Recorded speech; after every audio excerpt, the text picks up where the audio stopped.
Welcome everyone to TCL Scorpion 72. Take a look at the Arrow figure Vixen. Vixen. Oh, I'm so excited with this figure. I love this figure from DC Comics. So she's in a winter box packaging. As you can see, she comes with 4 extra pair of hands. This is based on the first actress that played Vixen in the Arrow TV series on CW from season, I believe it's 5 because they're on 6 right now. She only appeared one time, and I think she's the one that voiced CW cartoons because they changed her in the Legends of Tomorrow CW show, and she's been played by a different character ever since. She's figure number 14 in the DC Collectibles action figure line, which consists of Constantine, Supergirl, and Martian Manhunter. I've done reviews on pretty much everybody except for Martian Manhunter, but he is on the way, I should say. I have a review of him ready.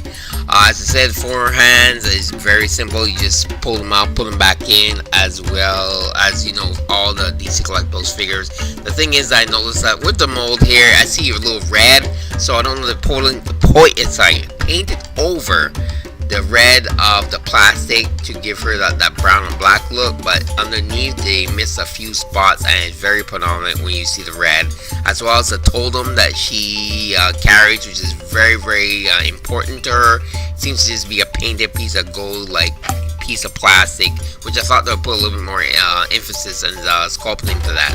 Nevertheless, let's take a look at the articulation of this figure. And one of my favorite characters from DC Collectibles, Jessica. She's a character that really summons the powers of all the animals and stuff, and I really came to really liking her a lot when they had her in the Justice League Unlimited.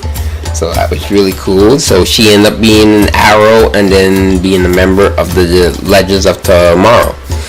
So, on that note, this Vixen is based on the actress that played Vixen on the Arrow series, not the one that's on Legends of Tomorrow, because I think the scheduling was not matching up, so they had to pick a different actress to play Vixen. So this is the first Vixen here that we have from Arrow when we first saw her. And in the CW animated series there, the short series there that had I think it's 15 minutes each series, and it's 6 episodes. Nevertheless, onto the figure. So her head's on a nice little ball joint. As I said before, I love it when their hair is pliable, so you can actually turn their heads and kind of get movements and thing in their head and stuff like that without hindering anything and not breakage or anything like that. So it's really cool. Here we have her shoulders are on a hinge here, can go upwards, forwards. She only has straight up bend single joint in the elbows, but she does have a bicep swivel, so you can put it inwards like that. She has upper articulation here in the, no, she doesn't actually. Nope. So she's like the basic figure from when I did my review of Black Canary.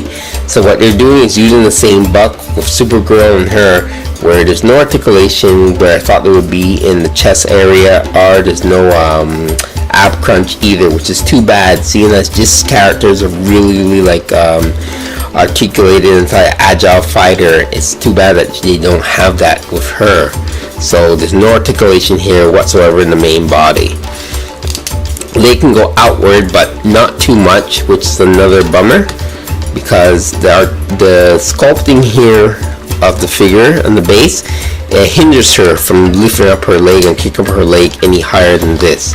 So this is the most you're going to get out of her when she's kicking, if you want to put her in a kicking pose and stuff like that, which is also too bad. Same thing I think I mentioned this with the Black Canary review, is that with fighters and stuff like that, especially female fighters, they should give them a little bit more articulation for the agility and stuff like that, because it's what we see in the TV shows and what we expect, but I don't know for the reason why they don't have that.